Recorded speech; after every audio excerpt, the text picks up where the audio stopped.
స్వామి వినాయక విఘ్నేశ్వర, నువ్వు ఉన్నంత వరకు ప్రసాదాలు ప్రతిరోజు కూడా మంచిగా ప్రసాదాలు తినేవాళ్ళం తండ్రి. ఇంట్లో అయితే భోజనాలు అయితే తినేవాళ్ళమే కాదు. నువ్వు ఉన్నంత వరకు ప్రసాదాలు అయితే బాగా తిన్నవాళ్ళం.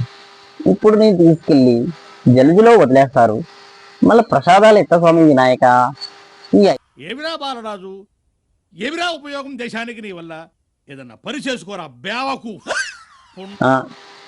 మాకు ఇంకా ఏదైనా ప్రసాదాలు వచ్చేటట్టు మార్గం చూపించప్ప విఘ్నేశ్వర. నా కోసం వచ్చావు అనుకున్నాను భక్త, కానీ నీవిప్పుడు కూడా తిండి గురించే అడుగుతున్నావు. తదాస్తు. ధన్యుణ్ణి స్వామి. శ్రీ ఏండి తెలియక అడుగుతున్నాను, ఇదో బతుక చెప్పండి. కదలకుండా కూతున్న చోటే ఓటీఎంపీ కొడుతున్నావే.